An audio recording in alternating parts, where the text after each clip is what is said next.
இந்த காணொளியில் நம்ம 3 மதிப்பெண் வினாக்கள் பார்க்க இருக்கிறோம். இது வந்து முதல் கேள்வி, திறந்த மூல வலையமைப்பு மென்பொருளின் பயன்களை விவரி. அதாவது வலையமைப்பு மென்பொருள் பொதுவான அதாவது திறந்த மூல மென்பொருள்னு கேட்கல, திறந்த மூல வலையமைப்பு மென்பொருள் பயன்கள் கேட்டிருக்காங்க. அதுக்கு வந்து நீங்கள் இந்த கேள்விக்குண்டான விடை இதில் கொடுத்துருப்பாங்க.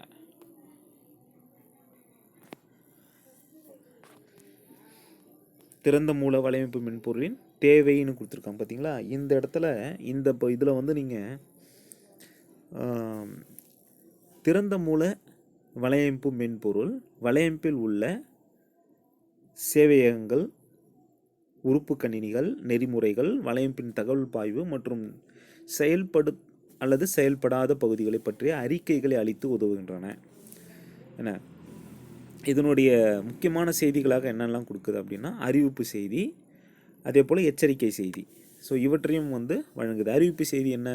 வலையமைப்பு நிர்வாகி மற்றும் பயனர் எளிதாக வலையமைப்பின் அதன் வன்பொருள் மற்றும் மென்பொருள் செயல்படுகிறதா இல்லையா என அறிய உதவுகிறது. இது அறிவிப்பு செய்தி. எச்சரிக்கை செய்தி என்பது பிழை எந்த பகுதியில் எப்போது ஏற்பட்டது என தெரிவிக்கிறது. ஆக இந்த 3 பாயிண்ட்டை நீங்கள் எழுதலாம். வலையமைப்பு மென்பொருள் நமக்கு அதாவது வலையமைப்பு மென்பொருள் என்பது சிக்கல்களை கண்டறிவது, அதாவது வலையமைப்பில் ஏற்படக்கூடிய சிக்கல்களை கண்டறிவதற்கு பயன்படுகிறது. ஓகேவா? என்ன மாதிரி சிக்கல்கள் அப்படின்னா, வலையமைப்பு உள்ள சேவையகங்கள், உறுப்பு கணினிகள், நெறிமுறைகள், வலையமைப்பில் தகவல் பாய்வு மற்றும் செயல்படாத பகுதியை பற்றி அறிக்கைகளை அளித்து உதவுகின்றன. அதாவது வலையமைப்பில் வந்து என்ன மாதிரியான சிக்கல்கள், பிரச்சனைகள் ஏற்படுதோ அதை தொடர்பான தகவல்களை வந்து நமக்கு தெரிவிக்குது. அது அறிவிப்பு செய்தியாகவோ அல்லது வந்து அலர்ட் மெசேஜ், எச்சரிக்கை செய்தியாகவோ நமக்கு தெரிவிக்கிறது. ஸோ இதுதான் வந்து வலையமைப்பு. இது வந்து திறந்த மூல, சரிங்களா. பொதுவாக வந்து பார்த்திங்க அப்படின்னா நம்ம அதிகமாக வந்து திறந்த மூல மென்பொருட்களை தான் பயன்படுத்துகிறோம்.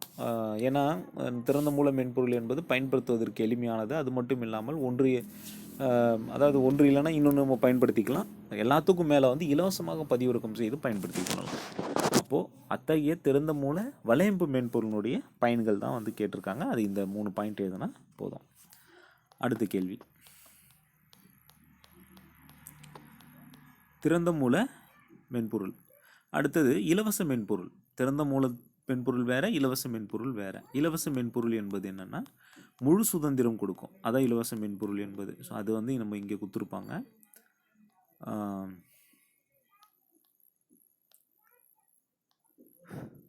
இங்கே பாருங்கள், இலவச மென்பொருள் என்ற கருத்துரு 1980களில் MITயை சேர்ந்த ரிச்சர்ட் ஸ்டால்மேன் என்ற ஆராய்ச்சியாளர் உருவாக்கப்பட்டது.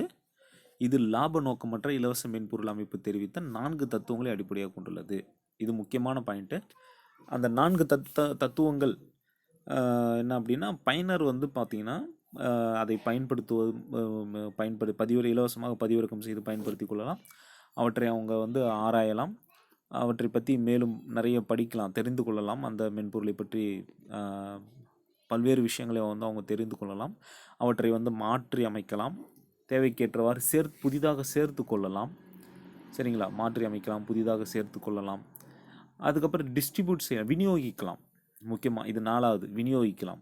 3வது வந்து நான்காவது வந்து விநியோகிக்கலாம். 3வது பார்த்திங்க அப்படின்னா மாற்றி அமைக்கலாம், மாடிஃபை பண்ணுறது, தேவைப்படுமானால் புதிதாக சேர்த்து கொள்ளலாம், அப்டேட் செய்கிறது. 2வது வந்து பார்த்திங்கன்னா அதை பற்றி விரிவாக பார்க்கலாம், படிக்கலாம்.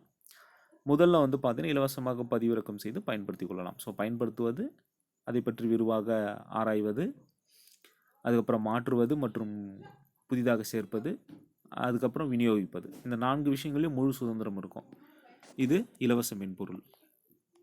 மாறாக ஓப்பன் சோர்ஸ் சாஃப்ட்வேர், அதாவது திறந்த மூல மென்பொருள் என்பது இலவசமாக பெறலாம், பயன்படுத்தலாம், ஸ்டடி பண்ணலாம், மாற்றலாம். ஆனால் அந்த மாற்றத்தை வந்து பார்த்திங்க அப்படின்னா நம்ம அந்த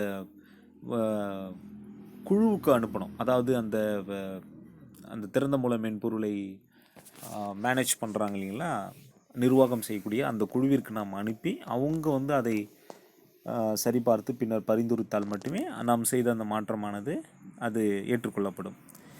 இது வந்து பார்த்திங்கன்னா இந்த ஒரு சின்ன ஒரு இது இருக்குது, கட்டுப்பாடு இருக்குது. இது எதில் இருக்குது? ஓப்பன் சோர்ஸில் இருக்குது. ஆனால் ஃப்ரீ சாஃப்ட்வேரை பொறுத்த வரைக்கும் அந்த பிரச்சனை இல்லை. இலவச மென்பொருள் பொறுத்த வரைக்கும் அந்த பிரச்சனை கிடையாது. ஆக நீங்கள் இந்த 3 பாயிண்ட் எழுதணும். இலவச மென்பொருள் என்ற கருத்துரு 1980களில் MIT சேர்ந்த ரிச்சர்ட் ஸ்டால்மேன் என்ற ஆராய்ச்சியாக உருவாக்கப்பட்டது. இது லாப நோக்கமற்ற இலவச மென்பொருள் அமைப்பு தெரிவித்து 4 தத்துவங்களை அடிப்படையாக கொண்டுள்ளது. இந்த 4 வசதிகள் பயனர் தங்களது விருப்பம் போல் மென்பொருளை பயன்படுத்த உரிமை அளிக்கிறது. இந்த 3 பாயிண்ட் எதுனா போதும். அடுத்தது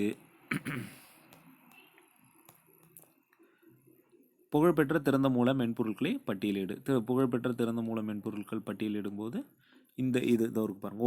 open NS2, OpenNMS, Ubuntu, MySQL, PDF Creator, OpenOffice, GNU Cache, 7-zip GNU Cache, GIMP, Blender, Audacity, VLC, Mozilla, Firefox, Magento, PHP and Android.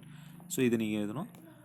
அடுத்தது திறந்த மூல வன்பொருள் குறிப்பு தருக. வன்பொருள் பற்றின குறிப்பு கேட்டிருக்காங்க. ஸோ அது இங்கே இருக்கும், இறுதி பகுதியில் இருக்கும். வளர்ந்து வரும் இக்காலகட்டத்தில் உலகில் போட்டி மற்றும் இணைய கூட்டம் அதிகரித்துள்ளது. அப்போது என்னென்னா, தனிநபர் நிறுவனம் பயன்படுத்தும் பொருட்களில் போட்டி நிறுவனத்தால் வைக்கப்பட்ட உளவு பார்க்கும் வன்பொருட்கள் இருக்கக்கூடும். அப்போ அதற்கு வந்து பார்த்திங்கன்னா, அந்த உளவுப் பொருட்களை வந்து கண்டறிவது அதை நீக்குவதற்கு திறந்த மூல வன்பொருள் தொழில்நுட்பம் பயன்படுத்தப்படுகிறது. அதான் சொல்கிறாங்க, திறந்த மூல வன்பொருள் தொழில்நுட்பம் இந்த பிரச்சனைக்கு தீர்வாக உள்ளது. இந்த முறையில் நமக்கு பொருளின் பகுதிகள் அதன் செயல் விளக்கப்படம் கிடைக்கிறது. அப்போது அந்த விளக்கப்படத்தை அல்லது அந்த பொருளின் பகுதிகளை வைத்து எங்கெங்கெல்லாம் வந்து ஸ்பைவேர், அதாவது அந்த வேவு பார்க்கக்கூடிய அந்த உளவு பார்க்கக்கூடிய அந்த உறுப்பு எங்கேயாச்சும் இருந்தது அப்படின்னா, கருவி எங்கேயாச்சும் இருந்ததுன்னா அவற்றை நாம் நீக்கிவிடலாம், கண்டறிந்து நீக்கிவிடலாம். ஸோ இது வந்து திறந்த மூல வன்பொருள் பற்றின குறிப்பு. அடுத்தது OpenNMS இல் உள்ள வசதிகளை விவரி. OpenNMS இல் உள்ள வசதிகள்.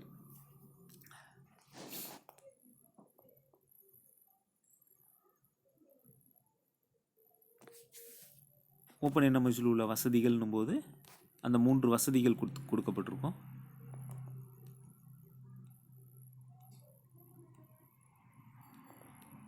இது OpenNMS அதன் மேம்பட்ட தன்மைக்காக ஏற்றுக்கொள்ளப்படுகிறது. இந்த சிறிய SMP வலையமைப்பை மேலாண்மை செய்யக்கூடியது. மேலும் HP, OpenView, IBM இந்த இது எழுதணும். சரிங்களா? இந்த பற்றியை நீங்கள் வந்து எழுதணும்.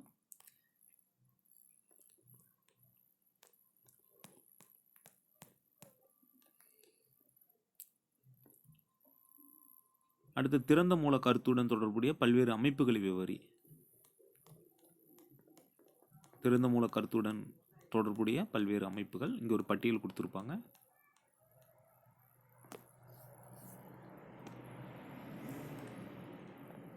இதுதான் அந்த பட்டியல். Apache software foundation, the document foundation, the Eclipse foundation, free software foundation, Linux foundation, open course ware consortium, open source initiative. இதுதான் அந்த பட்டியல். இந்த பட்டியலை நீங்கள் எழுதணும்.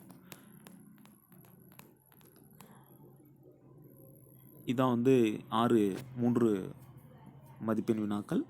ஸோ இதை நீங்கள் குறிச்சிக்கிட்டு இதை நீங்கள் படிங்க. அடுத்த காணொலியில் 5 மதிப்பெண் வினாக்களை பார்க்கலாம்.